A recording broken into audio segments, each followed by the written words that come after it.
Before I continue, I need you to understand something. By the time I reached my truck in the parkade beneath the Fairmont, I already knew exactly which section of the Privacy Act Marcus had violated. I knew which regulatory body to contact, and I knew his entire company would be under investigation within 72 hours. But I'm getting ahead of myself. My name is Robert Henderson. My friends call me Bob. I'm 63 years old, and I spent 41 years as a licensed plumber in Vancouver. Started my apprenticeship in 1979, got my Red Seal in 1983, and worked every day until I retired 3 years ago. I've crawled through more crawl spaces than I can count, fixed burst pipes at 3 in the morning, and installed plumbing systems in half the new developments in the Lower Mainland. It's honest work. Good work. Work I'm proud of. My daughter Emily is 28. She's brilliant. Always has been. Top of her class at UBC, landed a position at a tech company straight out of university. That's where she met Marcus Chen. He was the VP of product development back then, and according to Emily, he was charming, ambitious, and treated her like she hung the moon. They got married 4 years ago. Small ceremony at Stanley Park, reception at a restaurant in Yaletown. I walked her down the aisle, gave a toast about how plumbing and marriage both require a solid foundation and regular maintenance. People laughed. Marcus laughed too, but there was something in his eyes. Like he thought it was cute that the old plumber was making plumbing jokes. The first year was fine. Marcus was polite at family dinners, asked about my retirement plans, smiled at the right moments. But then his company, DataStream Technologies, got Series B funding, $15 million. Suddenly Marcus wasn't just a VP anymore. He was the CEO. And suddenly, my profession became a punchline. It started small. Comments at Sunday dinners at our place in Kitsilano. Still got your work boots in the garage, Bob? Don't you think it's time to throw those out? Or, Emily was telling me about her childhood. Must have been tough growing up with a dad who worked with his hands all day. Emily would shoot him looks. I'd brush it off. My wife, Sarah, before she passed 5 years ago, used to say I had the patience of a saint. Maybe. Or maybe I just didn't want to make waves for Emily's sake. But it escalated. 2 years ago, Marcus moved them out to a penthouse in Cole Harbor, started driving a Tesla, started talking about disrupting industries and scaling solutions. The Sunday dinners stopped. Emily would call, apologize, say Marcus had networking events or investor meetings. I understood, or I tried to. Last month, Emily called me. Her voice had that forced brightness that told me she was nervous about something.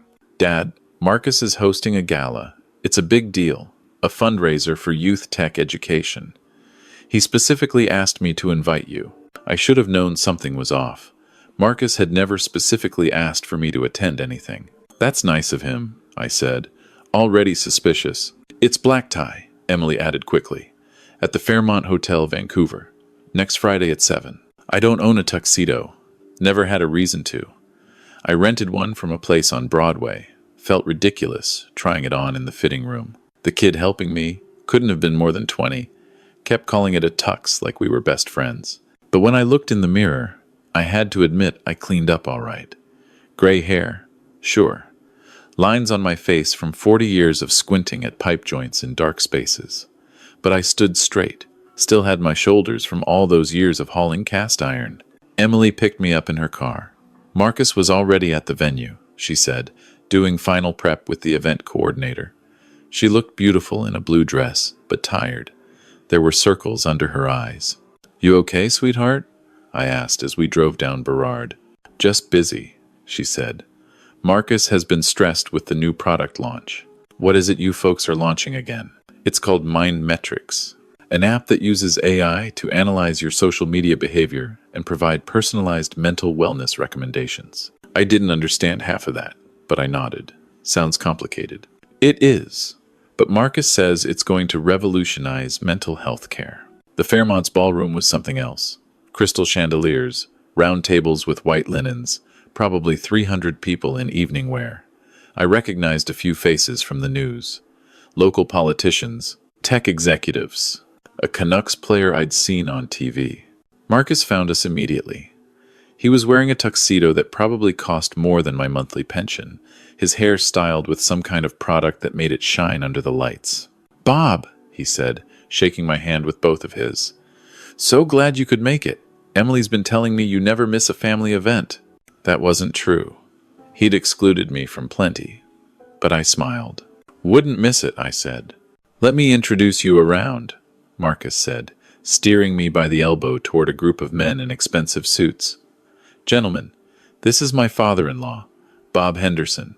Bob's a retired plumber." The way he said plumber made it sound like I'd spent 40 years unclogging toilets at gas stations. One of the men, someone Marcus introduced as David from Sequoia Capital, shook my hand. "Plumber, eh? Must be nice to have such a straightforward job.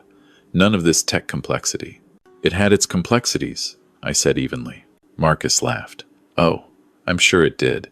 Don't get me wrong, we need plumbers. Who else is going to fix the toilets?" More laughter from the group. I felt Emily stiffen beside me. The dinner was excruciating. I sat at a table with people who talked about valuations and market disruptions and user acquisition costs. I nodded along, ate my salmon, and wondered why I'd been invited. After dessert, Marcus took the stage. The room quieted. He had that thing some people have, that ability to command attention just by standing there. "Thank you all for coming tonight," he began. "We're here to support the next generation of tech innovators, kids who will build the future, kids who won't be limited to traditional careers." There was something in the way he said traditional careers that made my stomach tighten. "I grew up here in Vancouver," Marcus continued.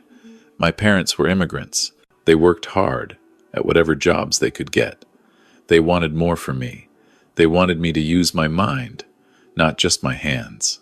I felt eyes shifting toward our table, and I'm grateful I had that opportunity. Grateful I went to university instead of trade school. Grateful I learned to code instead of learning to, I don't know, install pipes. Scattered laughter. Emily's hand found mine under the table, squeezed hard. Marcus kept going. "My father-in-law is here tonight, Bob Henderson. Bob's a retired plumber. Spent his whole career with wrenches and pipe cutters. And you know what? There's nothing wrong with that.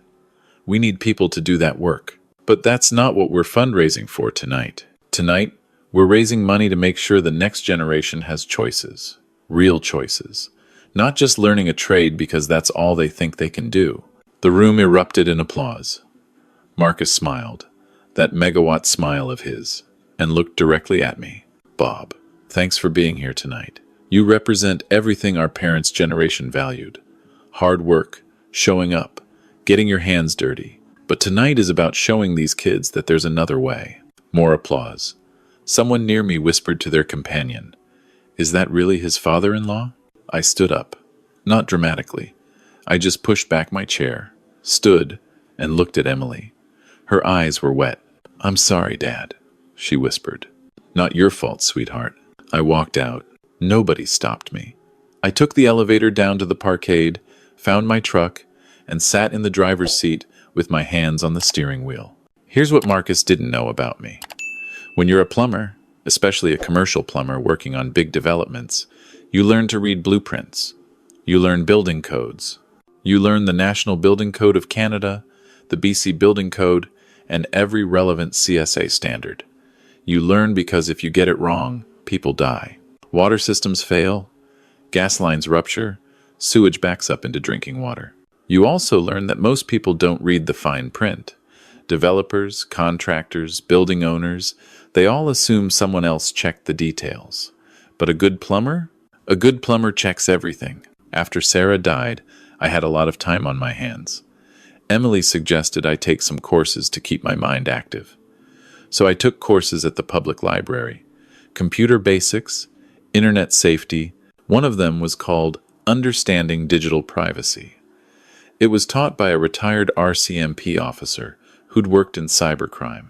That's where I learned about the Personal Information Protection and Electronic Documents Act, PPEDA. It's the federal law that governs how private organizations collect, use, and disclose personal information. The instructor spent 3 weeks walking us through case studies of companies that had violated it. I learned that if a company collects personal information without proper consent, they're in violation. I learned about the Office of the Privacy Commissioner of Canada. I learned that violations could result in massive fines and criminal charges if the breach was severe enough. I sat in my truck in that parkade, and I thought about MindMetrics, an app that analyzes your social media behavior. That meant it needed access to your Facebook, Instagram, Twitter, all of it. That meant it was collecting massive amounts of personal data. And I thought about something Marcus had said at a family dinner 6 months ago, bragging about how quickly they'd gotten MindMetrics to market. We moved fast. Cut through the red tape. That's how you win in tech. I took out my phone, found MindMetrics in the App Store, downloaded it. The installation process asked for access to my social media accounts, my contacts, my photos, my location, standard stuff, according to the permissions screen. I clicked through to the terms of service. Here's another thing you learn as a plumber. Always read the contract. Always. The terms of service were 30 pages of legal language. I read every word. Took me 45 minutes, sitting in that parkade, zooming in on my phone screen. On page 17, section 8.3, I found it. By using MindMetrics, you grant DataStream Technologies unlimited license to collect, analyze, store, and monetize your personal data, including but not limited to social media content, private messages, photos, location data, and contact information. This data may be shared with third-party partners for marketing and research purposes. I read it 3 times to make sure I understood. Then I went back to the installation screen. The permissions request didn't mention anything about monetizing data or sharing with third parties. It just said MindMetrics needs access to your social media to provide personalized wellness recommendations. That's called insufficient disclosure. Under Pipetta, you need to clearly inform users exactly how their data will be used. You can't bury the real terms in page 17 of a document most people never read. I sat back in my seat. My hands were shaking. Not from anger, though I was angry, from adrenaline, because I just found something that could bring down Marcus's entire company. But Emily, my daughter, my girl, this would destroy her marriage. It would humiliate her. She'd stand by Marcus, probably. She loved him, or she thought she did. I started the truck, drove home to my house in Kitsilano, the same house where Emily grew up, where Sarah and I raised her. I made myself a cup of tea and sat at the kitchen table where we used to eat breakfast together. I could walk away. I could delete the app, ignore what I'd found, and let Marcus continue building his company on the backs of people who didn't realize they were being exploited. Thousands of people, maybe hundreds of thousands eventually, having their private information sold to the highest bidder. Or I could do something. I didn't sleep that night. I sat at my computer, the one Emily had helped me pick out 3 years ago, and I started researching. DataStream Technologies had launched MindMetrics 6 months ago. According to their press releases, they had 200,000 active users. 200,000 people who downloaded an app thinking it would help with their mental health, not knowing their private messages and photos were being harvested and sold. I found articles about data breaches, about companies that had faced consequences for mishandling personal information. I found the Office of the Privacy Commissioner's website and read through their complaint process. At 3 a.m., I made my decision. I spent the weekend documenting everything. I took screenshots of every page of the terms of service. I documented the misleading permissions request. I downloaded MindMetrics myself and recorded the entire installation process, noting exactly what information it asked for versus what it actually collected. Then I looked up data protection lawyers in Vancouver, found a firm called Morrison & Associates that specialized in privacy law, called them Monday morning. The lawyer I spoke to, Janet Morrison, listened to my explanation without interrupting.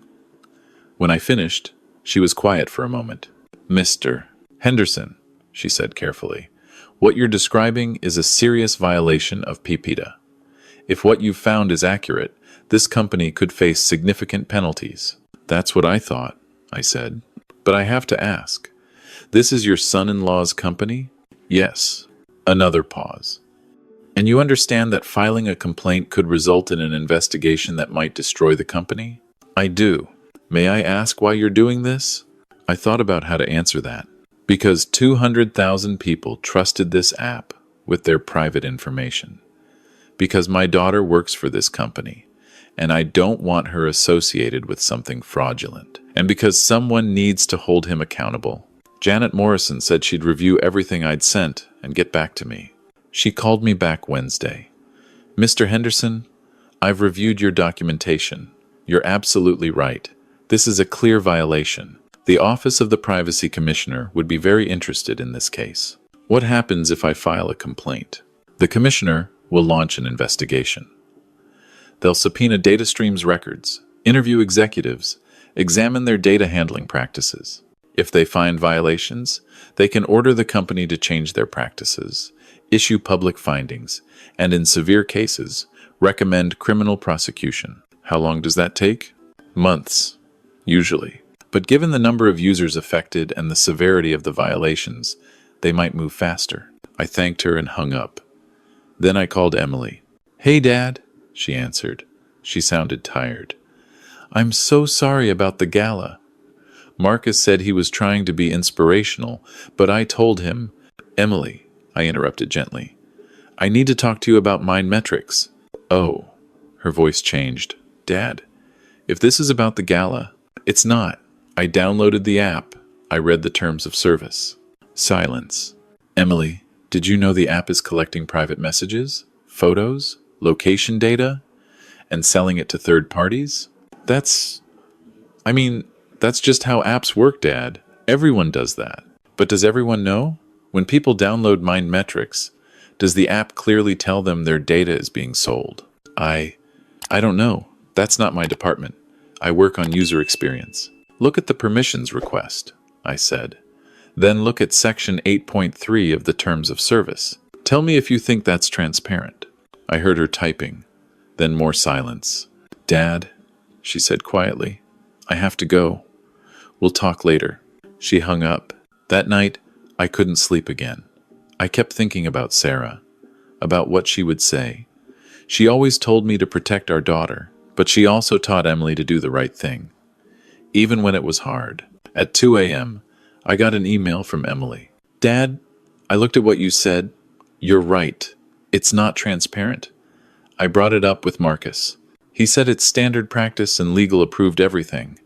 But I don't feel good about it. I don't know what to do." I wrote back, "Sweetheart, you have to decide what you can live with. I love you no matter what." Then I filed the complaint with the Office of the Privacy Commissioner. The investigation started quietly.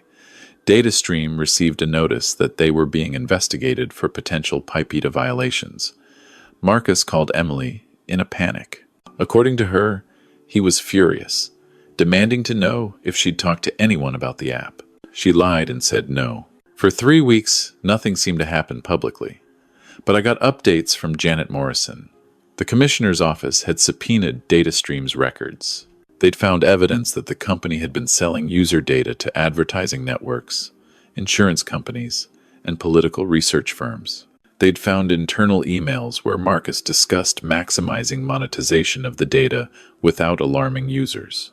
Then the Vancouver Sun published an article, "Local Tech Darling Under Investigation for Privacy Violations." The article detailed the commissioner's investigation. It quoted anonymous sources saying DataStream had misled users about how their data was being used. It mentioned that 200,000 Canadians might have had their private information sold without proper consent. The story went viral. Within hours, users were deleting Mind Metrics and posting angry reviews. Privacy advocates were calling for criminal charges. Marcus's investors started asking questions. Emily called me, crying.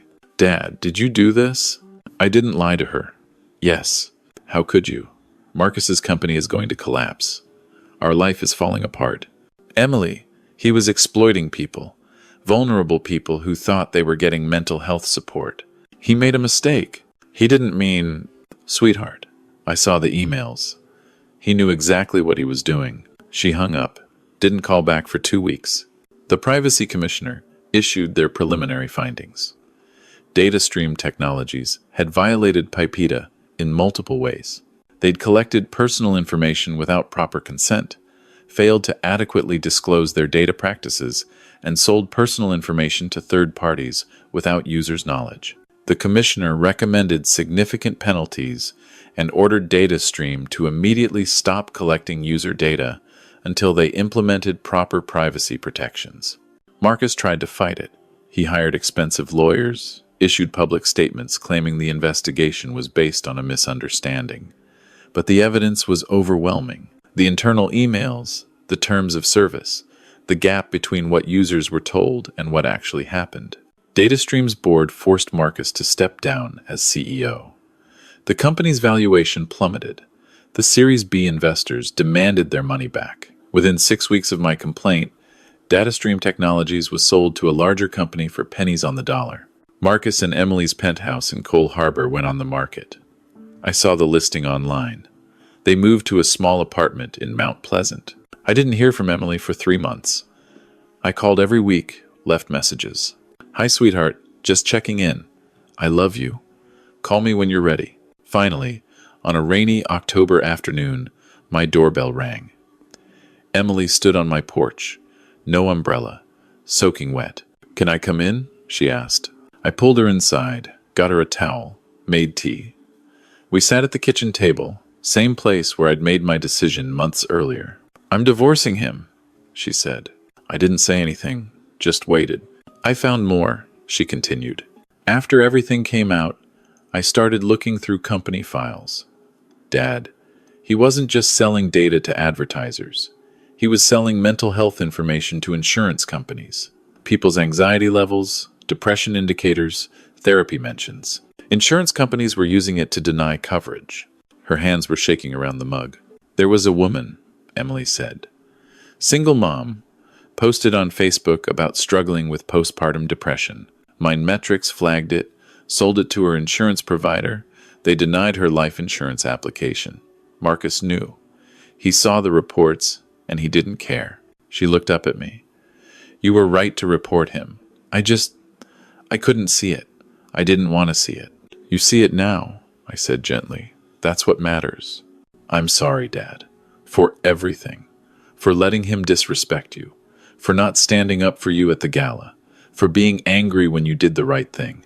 I reached across the table and took her hand. "You don't need to apologize. You were trying to build a life.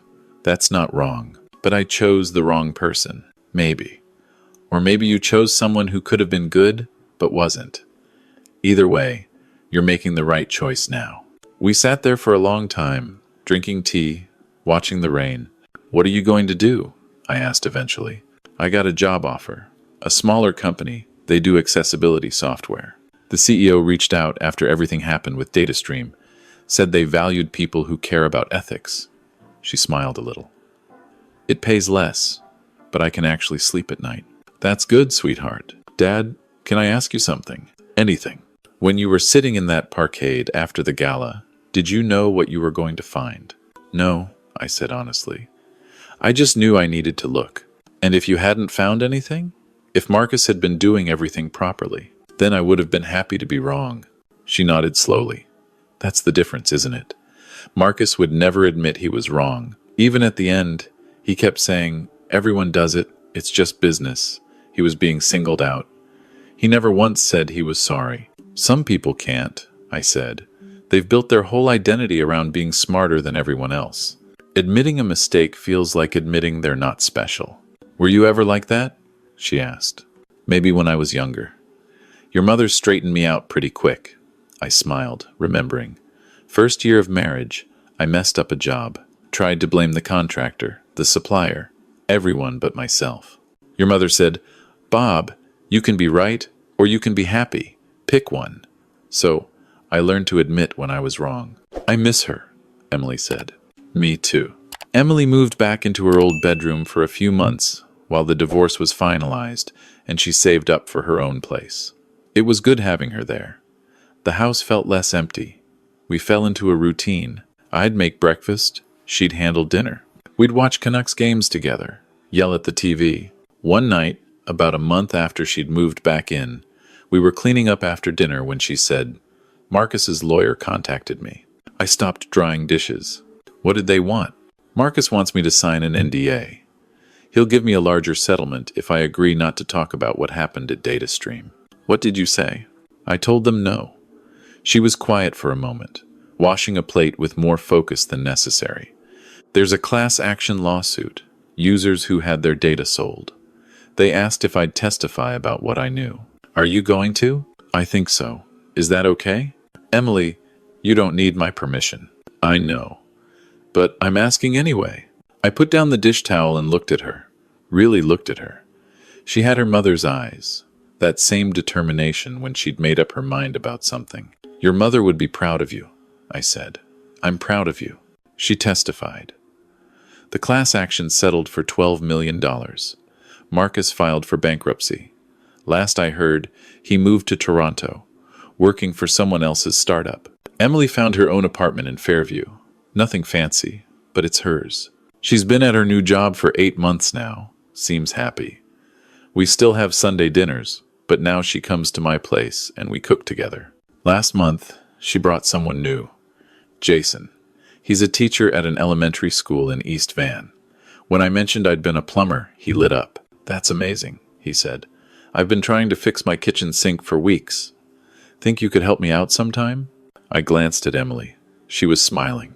I'd be happy to, I said. After dinner, after Jason left, Emily and I were doing dishes again. He seems nice, I said. He is. He's kind. He doesn't care about impressing people or building empires. He just wants to help kids learn to read. Sounds like a good guy. Yeah. She handed me a plate to dry. Dad, do you ever regret it? Filing the complaint? Everything that happened after? I thought about that question for a while. About the marriages that ended, the company that collapsed, the career that got derailed, about the 200,000 people who'd had their private information exploited, and the thousands more who would have if DataStream had continued. No, I said finally. I don't regret doing the right thing. I regret that it was necessary. But those aren't the same thing. How do you know the difference? Your mother taught me something, I said. She said that guilt is when you feel bad about what you did. Regret is when you feel bad about what happened. You can't avoid regret. Things happen. Consequences are messy. People get hurt. But guilt is a choice. If you did the right thing for the right reasons, you don't have to carry guilt. Emily was quiet, thinking. So you don't feel guilty about Marcus? No. I feel sad that it happened. I wish he'd made better choices. I wish you hadn't had to go through all that. But I don't feel guilty for exposing something wrong. She nodded. I'm trying to get there. I still feel guilty sometimes. Like I should have seen it sooner. Should have questioned things. You see it now, I said again. That's what matters. The sun was setting over the water, painting the sky orange and gold through my kitchen window. Same view I'd had for 30 years. Same house where I'd raised my daughter, where Sarah and I had built our life. People ask me sometimes, usually folks at the community center or the grocery store who'd heard about what happened. They ask if I'd do it again, if I'd file that complaint knowing what it would cost. I always give them the same answer. Being a plumber taught me that foundations matter. You can build the most beautiful house in the world, but if the foundation is cracked, if the pipes are corroded, if the structural supports are compromised, eventually it all comes down. Marcus built his company on a cracked foundation. He built his marriage on lies. He built his success on exploiting people who trusted him. I didn't destroy that. I just exposed what was already broken. And sometimes, the kindest thing you can do is refuse to pretend the foundation is solid when you can see the cracks. Emily's doing well now. She's building something new, something honest. And that's worth more than any penthouse in Cole Harbor. I still have my work boots in the garage. Still have my pipe wrench from 41 years of working with my hands. I'm proud of that work, proud of what I built, proud of the foundation I gave my daughter, and I sleep just fine at night.